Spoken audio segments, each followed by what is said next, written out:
ಒಲವಿನ ಗಂಗೋತ್ರಿ ಸಾವಿತ್ರಿ ಸಾವಿತ್ರಿ ಸಾವಿತ್ರಿ.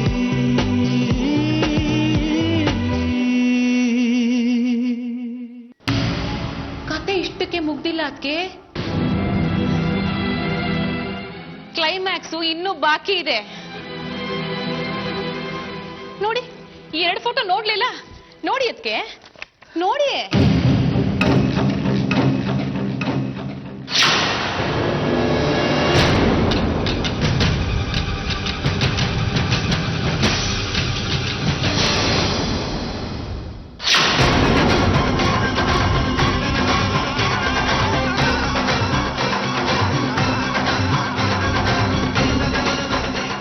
ಇದು ಎಲ್ಲರೂ ಸೇರಿ ಮಾಡಿರೋ ಪ್ರೋಗ್ರಾಮ್. ವಿನುತಾ ಪ್ರತಾಪ್ ಜೊತೆ ತಿರುಗಾಡೋದು ಸಾವಿತ್ರಿಗೆ ಗೊತ್ತಿತ್ತು, ಆದ್ರೆ ನಿಮ್ಮಿಂದ ಮುಚ್ಚಿಟ್ಟಿದ್ರು. ಸಾವಿತ್ರಿ ಕುಮ್ಮಕ್ಕಿಲ್ದೆ ಇವಳು ಇಷ್ಟೊಂದು ಮುಂದುವರಿತಾಳ? ಅಕ್ಕ ತಂಗಿರಿಬ್ರು ಹಳೇದನ್ನೆಲ್ಲ ಮರೆತು ಒಂದಾಗಿದ್ದಾರೆ. ನಿಮ್ಮೆದುರುಗಡೆ ಮಾತ್ರ ಒಬ್ರು ಕಂಡ್ರೆ ಒಬ್ರಿಗೆ ಆಗಲ್ಲ ಅನ್ನೋ ತರ ಇರ್ತಾರೆ.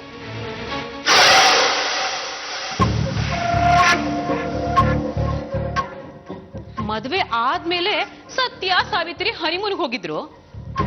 ಮದುವೆಗೆ ಮುಂಚೆನೆ ವಿನುತಾ ಮತ್ತೆ ಪ್ರತಾಪ್ ಹನಿಮೂನ್ಗೆ ಹೋಗಿದ್ರು. ಅಳಿಯ, ದೊಡ್ಡ ಮಗಳು, 2ನೇ ಮಗಳು, ಭಾವಿ ಅಳಿಯಂದ್ರು ಎಲ್ರೂ ಸೇರಿ ನಿಮ್ಮನ್ನ ಮುಳುಗ್ಸಕ್ ಹೊರಟಿದ್ದಾರೆ. ಹೆಚ್ಚಿದೆ ವಿನುತಾ ನಿನ್ ಧೈರ್ಯನ? ಕೊಂಕಳಲ್ಲಿ ಮಗು ಒಂದ್ ಎತ್ಕೊಂಡ್ ಬರ್ಲಿಲ್ಲ, ಅದಕ್ಕೆ ಬಚಾವು.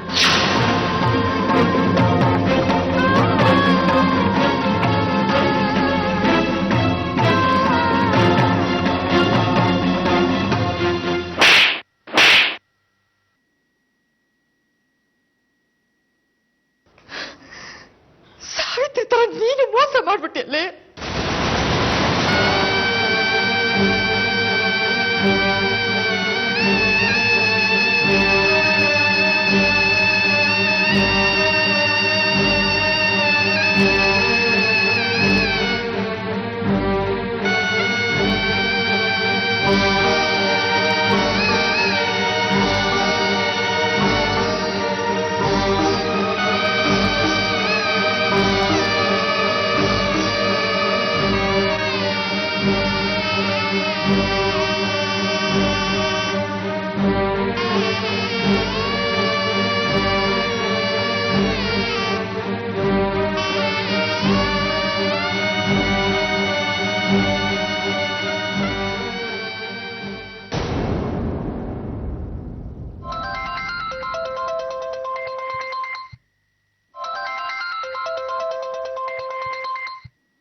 ಹಲೋ, ಏನೇ ಮಾಡಿದ್ದೆ ನಾನು ನಿನ್ಗೆ?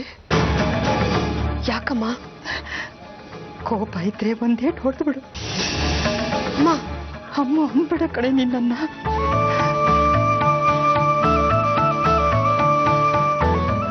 ನಮ್ಮ ಪಾಡಗ್ ನಾವೆಲ್ಲ ಇದ್ದೀವಿ, ಹಾಗೆ ಇರೋಕ್ ಬಿಟ್ಬಿಡು. ಏನ್ ಮಾಡ್ದೆಮ್ಮ ನಾನು? ನಿನ್ನ ಬೈತಿರ್ಬಹುದು, ಅವಮಾನ ಮಾಡಿರ್ಬಹುದು, ಮನೆಯಿಂದ ಆಚೆ ಹೋಗು ಅಂದಿರ್ಬೋದು, ಏನೋ ಕೆಟ್ಟ ಕಡೆಗೆ ಹಾಗಂದ್ಬಿಟ್ಟೆ. ಅದಕ್ಕೆಲ್ಲ ಕ್ಷಮೆ ಇರ್ಲಿ.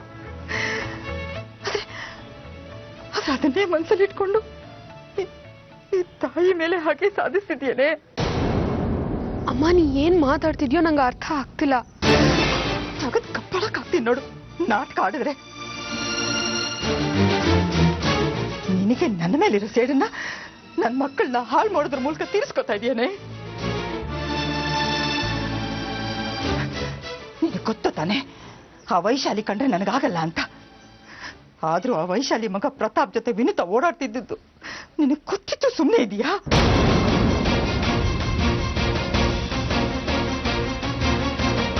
ಯಾಕೆ ಯಾಕೆ ಹೀಗೆ ಮಾಡ್ತಿದ್ಯಾ?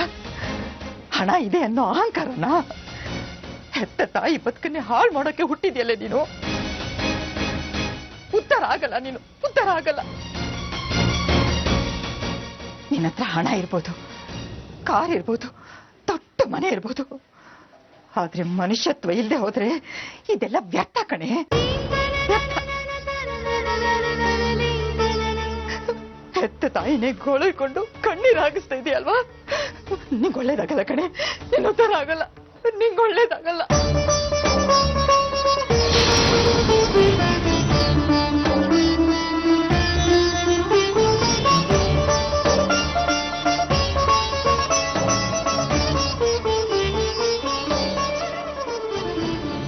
ಅಮ್ಮ, ನೀನ್ ಮಾಡ್ತಿರೋದ್ ತಪ್ಪು. ಸಾಕು, ಸುಮ್ಮನೆ ಇದೆ. ಅವಳು ಮಾಡ್ತಾರೆ ಸರಿ, ನಾನ್ ಮಾತ್ರ ಮಾಡ್ತಿರೋ ತಪ್ಪ? ಹೌದಮ್ಮ, ನೀನ್ ಮಾಡ್ತಿರೋದ್ ತಪ್ಪು. ಸಾವಿತ್ರಿ ಅಕ್ಕನ ವಿಚಾರದಲ್ಲಿ ನೀನ್ ನಡ್ಕೋತಿರೋದ್ ತಪ್ಪಮ್ಮ. ಅವಳು ಮಾಡ್ತಾ ಇರೋದು ಸರಿ. ಅವ್ಳು ಯಾವ ಪರಿಸ್ಥಿತಿ ಇದ್ದಾಳೆ ಅಂತ ಗೊತ್ತಿದೆ, ನೀನ್ ಈ ತರ ಮಾತಾಡ್ತಿರ್ಲಿಲ್ಲ.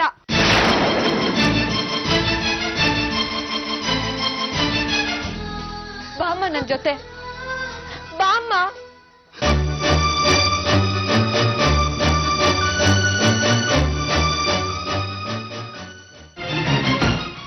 ರಂಜು, ಎಲ್ಲಿಗೆ ಕರ್ಕೊಂಡು ಹೋಗ್ತಾ ಇದೀಯಾ? ಬಾಮ್ಮ, ಸುಮ್ನೆ, ನಿಂಗೆ ಗೊತ್ತಾಗುತ್ತೆ. ರಂಜು, ಏನೇ ಇದು? ಇಷ್ಟೊಂದು ವಾಸನೆ ಬರ್ತಾ ಇದೆ, ಕಾಲಿಡಕ್ಕೂ ಆಗ್ತಾ ಇಲ್ಲ. ಗದೀಜು ಅಸಹ್ಯ ಆಗ್ತಾ ಇದೆ. ಇಲ್ಲಿ ಜನ ಹೇಗ್ ಬದುಕ್ತಾರೋ ಏನೋ. ಬದುಕ್ತಾರಮ್ಮ, ಬದುಕ್ತಾರೆ. ಯಾವ್ದೋ ಕಾರಣಕ್ಕೆ ಅವ್ರಿಗೆ ಬದುಕ್ಬೇಕಾಗುತ್ತೆ.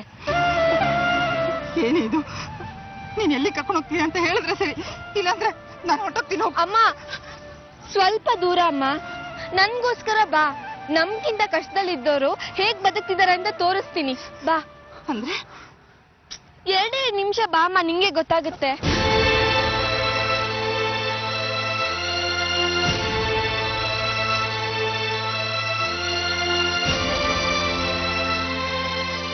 ಹೇ ರಂಜು, ಎಲ್ಲಿಗೆ ಕರ್ಕೊಂಡು ಹೋಗ್ತಾ ಇದೀಯಾ? ಬಾಮ್ಮ, ಹೇಳ್ತೀನಿ.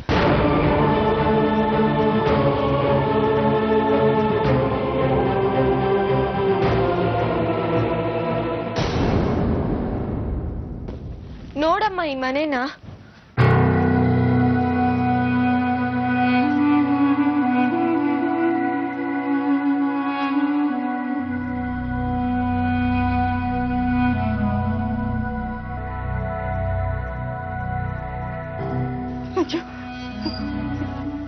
ಯಾರ್ದು ಈ ಮನೆ? ಒಳ್ಳೆ ಚೌಪಡಿ ತರ ಇದೆ. ಹೇಳಿ ರಂಜು. ನಿನ್ ಮಗಳು ಸಾವಿತ್ರಿದು.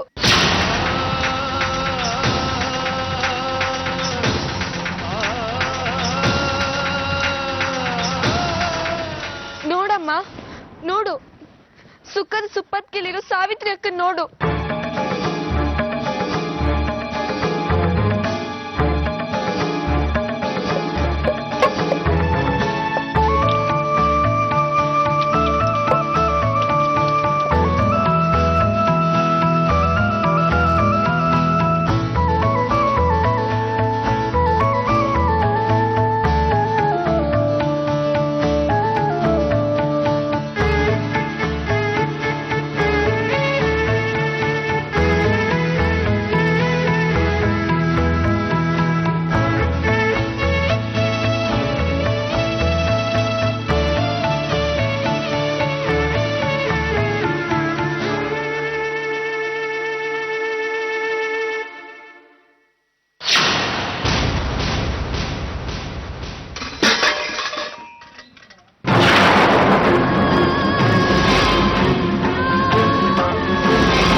ಸಾವಿತ್ರಿ, ನಮಸ್ತೆ.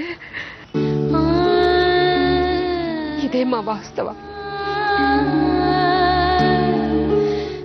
ನಾ ಇರೋದೇ ಹೀಗೆ.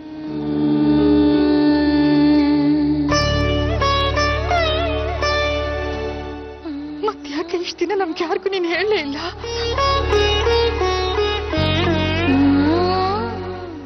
ಸುಖನ ಹಂಚ್ಕೋಬೇಕು, ಕಷ್ಟನಲ್ಲ ಅಂತ ನೀನೇ ಹೇಳ್ಕೊಟ್ಟಿದ್ಯಲ್ಲಮ್ಮ. ಸಾವಿತ್ರಿ, ಅಷ್ಟು ದೊಡ್ಡ ಮನೆ ಏನೈತೆ?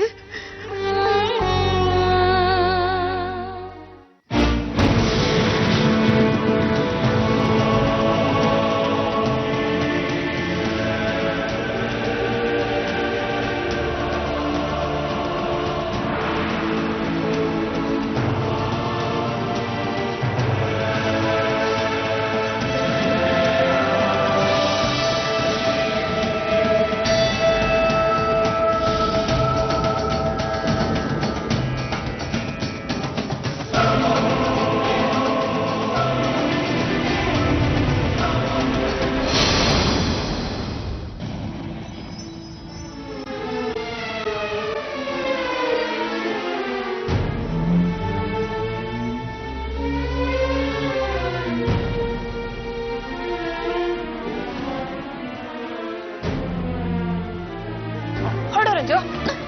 ಅಕ್ಕ, ನಂಗೆ ಬಿಕ್ಕಳಿಕೆ ಬರ್ತಿದೆ, ಸ್ವಲ್ಪ ನೀರ್ ಕೊಡು. ನೀರಾ? ನೀವ್ ಮನೆಗೆ ಹೋದ್ಮೇಲೆ ಕುಡಿಬೋದಲ್ಲ ರಂಜು. ನೀ ಹೊರಡಮ್ಮ, ಹೊರಡು.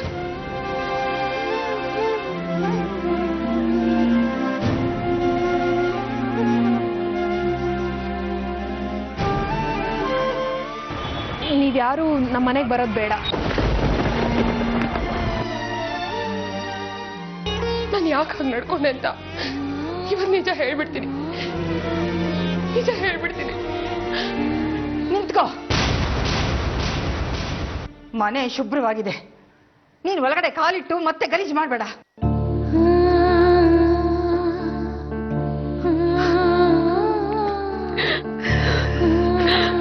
ಕ್ಷಮಿಸ್ಬಿಡು ನನ್ನ ಮಗಳೇ, ತಪ್ಪು ಮಾಡ್ಬಿಟ್ಟೆ. ನೀ ನನ್ನ ಪಾಲಿಗಿಲ್ಲ, ಹಾಗೆ ಹೀಗೆ ಅಂತೆಲ್ಲ ಅನ್ಬಾರ್ದು ಅಂದ್ಬಿಟ್ಟೆ. ಸಾವಿತ್ರಿ, ನನ್ನ ಕ್ಷಮಿಸ್ಬಿಡಮ್ಮ. ಅಮ್ಮ, ನೀನ್ ಹಾಗೆಲ್ಲ ಅನ್ಬಾರ್ದಮ್ಮ. ಈ ಪರಿಸ್ಥಿತಿ ಗೊತ್ತಾದ್ರೆ ನನ್ನ ಮನಸ್ಸಿಗೆ ನೋವಾಗತ್ತೆ ಅಂತ ನಿನ್ ದುಃಖನೆಲ್ಲ ನುಂಗ್ಕೊಂಡು ನನ್ನ ಭಾರತನೆಲ್ಲ ಅನ್ಸ್ಕೊಂಡ್ಬಿಟ್ಟಿಯಲ್ಲಮ್ಮ. ನನಗೆ ಯಾರಮ್ಮ ಬೈದಿದ್ದು? ನೀನು. ಮನೆಗೆ ಬರ್ಬೇಡ ಅಂತ ಹೇಳಿದ್ಯಾರು? ನೀನಮ್ಮ. ನಾನು ನೀನ್ ಹೆತ್ ಮಗಳಮ್ಮ. ನನಗೆ ಹೊಡೆಯೋ ಬೈಯೋ ಅಧಿಕಾರ ನಿನಗಿದೆ. ಆದ್ರೆ ಒಂದೇ ಒಂದು ದುಃಖ, ನೀನ್ ಅನ್ಕೊಂಡ ಹಾಗೆ ವೈಭವದಲ್ಲಿ ಬದುಕಕ್ ಆಗ್ತಿಲ್ವಲ್ಲ ಅನ್ನೋದೊಂದೇ.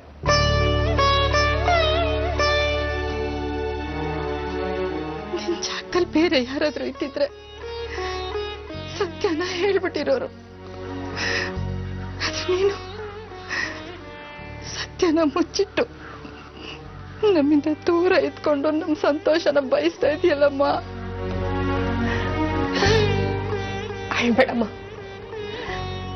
ನನ್ಗೆ ನೀನ್ ಪ್ರೀತಿ ಕೊಡು ಸಾಕು.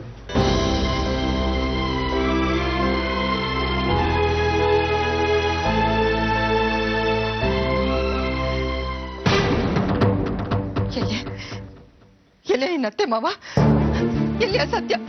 ಕರಿಯವ್ರನ್ನ, ನಾನು ಅವ್ರ ಜೊತೆ ಮಾತಾಡ್ಬೇಕು. ಕರಿ. ಇಲ್ಲಿ ನಿನ್ನ ದುಡಿಯಕ್ ಬಿಟ್ಬಿಟ್ಟು ಅವರೆಲ್ಲ ಎಲ್ಲಿಗೆ ಹೋಗಿದ್ದಾರೆ? ಕರಿಯವ್ರನ್ನ. ಅಮ್ಮ, ಅಮ್ಮ ಬೇಡಮ್ಮ. ಮತ್ತೆ ಕೋಪ, ಮನಸ್ತಾಪ, ಜಗಳ ಬೇಡ. ನಮ್ ಪಾಲಕ್ ಬಂದಿದ್ದಿಷ್ಟೇ ಅಂತ ಸಂತೋಷವಾಗಿದ್ಬಿಡೋಣ. ಕೆಟ್ಟವರಲ್ಲಮ್ಮ ನನ್ನ ಅತ್ತೆ ಮಾವ. ಬಡತನ ಇದೆ, ಕೆಟ್ಟತನ ಇಲ್ಲ. ಸತ್ಯ ನನ್ನ ತುಂಬಾ ಪ್ರೀತಿಸ್ತಾರಮ್ಮ. ನನಗೊಂಚೂರು ನೋವಾಗದೇ ಇರೋ ತರ ನೋಡ್ಕೋತಾರೆ. ದುಡ್ಡು, ಕಾಸು, ಆಸ್ತಿ, ಅಂತಸ್ತು ಎಲ್ಲ ಸಿಗುತ್ತೆ. ಪ್ರೀತಿಸೋ ಮನುಷ್ಯರು ಸಿಗ್ತಾರ? ಈ ಮನೇಲೆಲ್ಲರೂ ನನ್ನ ತುಂಬಾ ಪ್ರೀತಿಸ್ತಾರೆ. ಅಷ್ಟು ಸಾಕಲ್ವಮ್ಮ ಬದುಕಿಗೆ?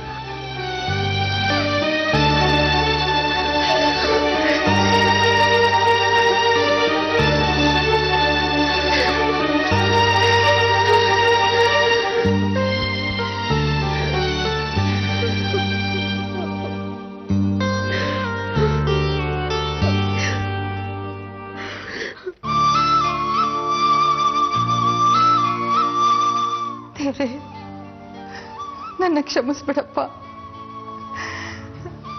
ಸಾವಿತ್ರಿ ಬಗ್ಗೆ ಏನು ತಿಳ್ಕೊಳ್ಳದೆ ಅವಳಿಗೆ ತುಂಬಾ ನೋವು ಕೊಟ್ಬಿಟ್ಟೆ, ಅವಮಾನ ಮಾಡ್ಬಿಟ್ಟೆ. ಅವಳ ಪರಿಸ್ಥಿತಿ ನೆನ್ಸ್ಕೊಂಡ್ರೇನೆ ನನ್ನ ಕಳ್ಳಕ್ಕೆ ಉಚ್ಚಿದಾಗತ್ತೆ. ನಿನ್ನೆ ನಂಬಿದ್ದೀನಿ. ನನ್ನ ಮಗಳ ಕಷ್ಟಗಳನ್ನ ದೂರ ಮಾಡ್ಬಿಡಪ್ಪ, ದೂರ ಮಾಡ್ಬಿಡು.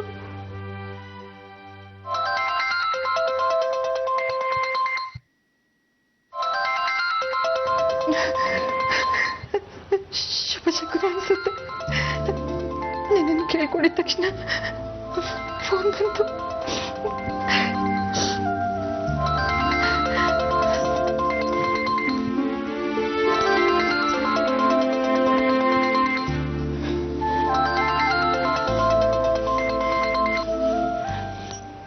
ಹಲೋ.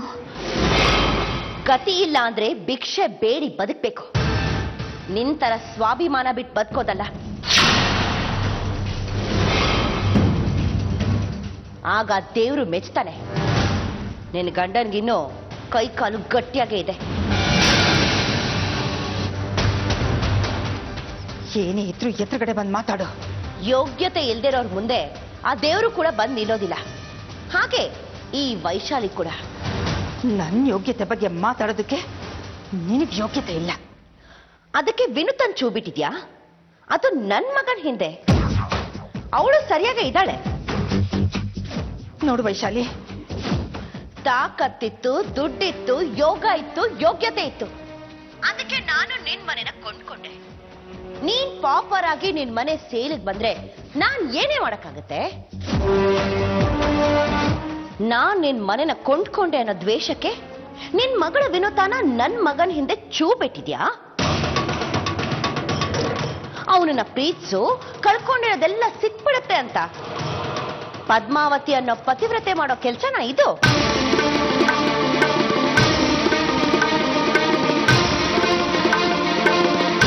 ಹದ್ದು ಬಸ್ತಲ್ಲಿ ಇಟ್ಕೊ ನಿನ್ ಮಗಳನ್ನ.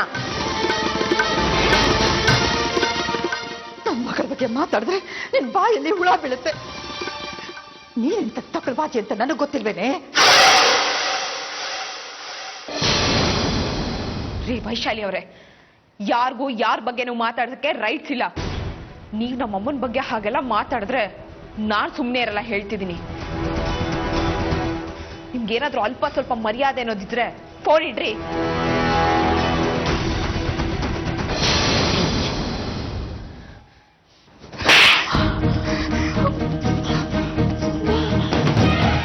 ಊರ್ ಬಾಗ್ಲಲ್ಲಿ ಮರ್ಯಾದೆನ ಹರಾಜಾಕಿ ಮನೆಗೆ ಬಂದು ಕಾಲಿಟ್ಕೊಂಡ್ರೆ ಹೋದ್ ಮರ್ಯಾದೆ ವಾಪಸ್ ಬರುತ್ತೇನೆ.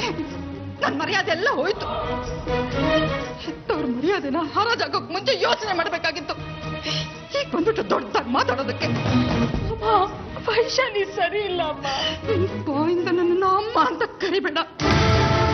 ಯಾರ ಹತ್ರನೂ ಮಾತು ಕೇಳ್ಬೇಕಾಗಿ ಗೊತ್ತು. ಪ್ಲೀಸ್ ಅಮ್ಮ, ನನ್ ಮಾತು ಕೇಳಮ್ಮ.